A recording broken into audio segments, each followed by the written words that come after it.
Hi friends, welcome to UC మస్తీ.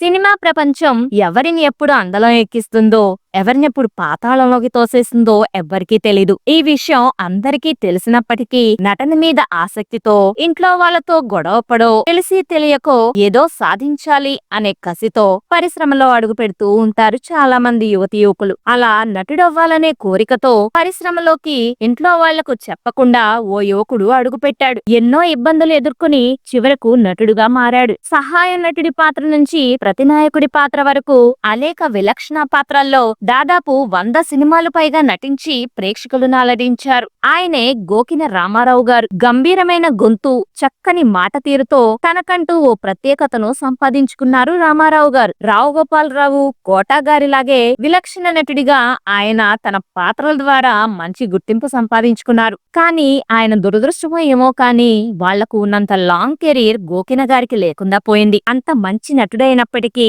ఇండస్ట్రీలో నిలదొక్కుకోలేకపోవటానికి కారణాలు, అసలు ఆయన సినిమాల్లోకి ఎలా వచ్చారు, ఆయన నట ప్రస్థానం, నటించిన సినిమాలు, చివరకు ఎలా చనిపోయారు వంటి అన్ని విషయాలు ఈ వీడియోలో చెప్పుకుందాం. స్కిప్ చేయకుండా వీడియో చివరి వరకు చూడండి. అలాగే మన ఛానల్లో చాలా మంది సినీ ప్రముఖుల గురించి వీడియోలు వస్తూనే ఉంటాయి. మిస్ కాకుండా చూడాలంటే తప్పకుండా మన ఛానల్ ని సబ్స్క్రైబ్ చేసుకోండి. అలాగే బెల్ ఐకాన్ కూడా యాక్టివ్ చేసి పెట్టుకోండి. ముందుగా గోకిన గారి కుటుంబ నేపథ్యం తెలుసుకుందాం. 1944 సంవత్సరంలో గోకిన చంద్రారావు, అచ్చయ్యమ్మ దంపతులకు 6వ సంతానంగా జన్మించారు రామారావు గారు. గోకిన రామారావు గారి సొంత ఊరు తూర్పుగోదావరి జిల్లాలోని పెద్దాపురం, సీతానగరం, రాజమండ్రి, కాకినాడ, విశాఖపట్నాల్లో ఆయన చదువుకున్నారు. చిన్నప్పటి నుంచి చదువు మీద పెద్దగా దృష్టి పెట్టేవారు కాదు రామారావు గారు. దీనికి కారణం ఆయనకు నాటకాల మీద ఉన్న ఆసక్తే. చిన్నప్పటి నుండి నాటకాలంటే బాగా ఇష్టం ఉండేది. ఇంట్లో తెలియకుండా కొన్ని నాటకాల్లో నటిస్తూ ఉండేవారు. నాటకాల్లో నటించడం అంటే కొంత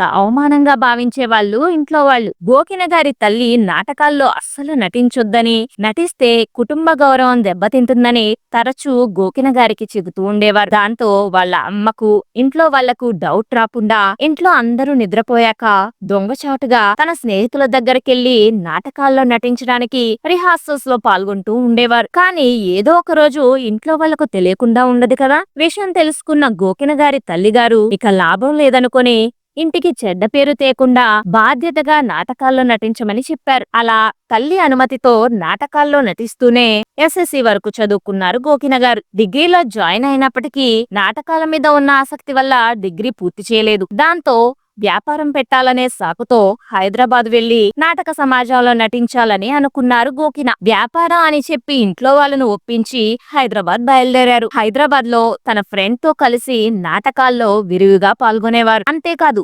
సొంతంగా నాటక సమాజం స్థాపించి నాటకాలు ప్రదర్శిస్తూ ఉండేవారు. నాటకాల్లో నటిస్తూ మంచి పేరు తెచ్చుకొని పాపులర్ అయ్యారు గోకిన రామారావు గారు. ఇక గోకిన రామారావు గారి సినీ రంగ ప్రవేశం గురించి ఇప్పుడు చెప్పుకుందాం. నాటకాల్లో మంచి పేరు తెచ్చుకోవటంతో తమ్మారెడ్డి కృష్ణమూర్తి గారు తాను నిర్మించే బంగారు గాజులు అనే సినిమాలో డాక్టర్ పాత్రలో తొలిసారిగా వెండితెర మీద నటించే అవకాశం ఇచ్చారు. అలా 1968లో వచ్చిన బంగారు గాజులు అనే సినిమా ద్వారా వెండితెరకు పరిచయం అయ్యారు గోకిన రామారావు గారు. ఆ సినిమా విజయం సాధించడంతో నటుడిగా అప్పుడప్పుడే నిలదొక్కుంటున్న సమయంలో తెలంగాణ ఉద్యమం ఊపందుకుంది. ఆ సమయంలో మద్రాసు వెళ్లి సినీ ప్రయత్నాలు మొదలు పెట్టారు. అయితే మొదట్లో అన్ని చిన్న పాత్రలే వచ్చేవి గోకిన గారికి. వచ్చిన ప్రతి పాత్రను ఆయన సద్వినియోగం చేసుకున్నారు. అది లాయర్ పాత్ర అయినా, డాక్టర్ పాత్ర అయినా ఆ పాత్రకు న్యాయం చేసేవారు. ఇలా వచ్చిన ప్రతి పాత్రలో నటిస్తున్నప్పటికీ చెప్పుకోదగ్గ పాత్ర ఒక్కటి కూడా ఆయన దగ్గరకు రాలేదు. కానీ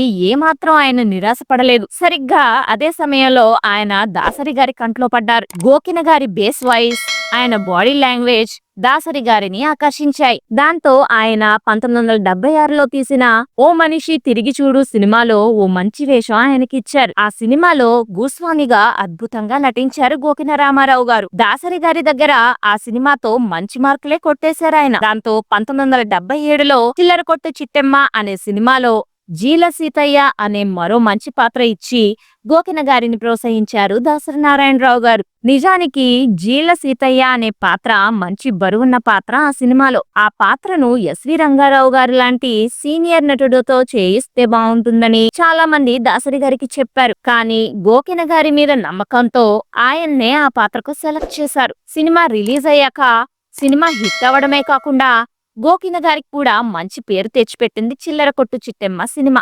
ఇక ఆ తరువాత ఆయన వెనుతిరిగి చూడాల్సిన అవసరం రాలేదు. రంగూన్ రౌడీ, పునాది రాళ్ళు, బడాయి బసవన్న, మంగమ్మ గారి మనవడు ఇలా అనేక సినిమాల్లో గోకిన గారు అద్భుతంగా నటించి ప్రేక్షకులను అలరించారు. చిరంజీవి గారు మొదటగా కెమెరా ముందు నటించిన పునాది రాళ్ళు సినిమాలో విలన్ గా నటించి నంది అవార్డు గెలుచుకున్నారు గోకిన. విలన్ గానే కాకుండా సాత్విక పాత్రలను మెప్పించారాయన. బొమ్మరిల్లు సినిమాలో ఆయన చేసిన పాత్ర అందుకు ఓ మంచి ఉదాహరణ. మంగమ్మ గారి మనవడు సినిమాలో సీనియర్ యాక్ట్రెస్ భానుమతి గారితో పోటాపోటీగా నటించి నటుడిగా ఓ మెట్టు పైకెక్కారాయన. ఆ తరువాత సూత్రధారులు, సూరిగాడు, కన్యాదానం ఇలా కొన్ని సినిమాల్లో నటించారు. ఆ తర్వాత అనుకోకుండా అవకాశాలు తగ్గాయి. కొత్త తరం నటులు రావడం, కోట శ్రీనివాసరావు గారి హవా పెరగడం ఇందుకు కారణాలుగా చెప్పొచ్చు. ఆ తరువాత ప్రేమ ఖైదీ సినిమాలో ఓ మంచి పాత్రలో కనిపిస్తారు గోకిన. ప్రేమ ఖైదీ తరువాత సూర్య ఐపీఎస్ వంటి పలు సినిమాల్లో ఆయన కనిపిస్తారు. దాదాపుగా 500 సినిమాల్లో నటించిన గోకిన రామారావు గారు చివరగా 2005లో వచ్చిన శ్రావణ మాసం అనే సినిమాలో నటించారు. అదే సంవత్సరం జనవరి 3న గుండెపోటుతో నిద్రలోనే ఆయన శివైక్యం అయ్యారు. ఇది ఫ్రెండ్స్ ప్రముఖ నటుడు గోకిన రామారావు గారికి సంబంధించిన విశేషాలు. ఈ వీడియో గురించి మీ అభిప్రాయాలు కింద కమెంట్ బాక్స్ లో రాయండి. మా వీడియో నచ్చినట్లయితే మర్చిపోకుండా లైక్ చేయండి. అలాగే మరింత మంది ప్రముఖుల గురించి తెలుసుకోవడానికి మా ఛానల్ సబ్స్క్రైబ్ చేసి పక్కనే ఉన్న బెల్ ఐకాన్ కూడా ప్రెస్ చేయండి. Thanks for watching friends. జై హింద్.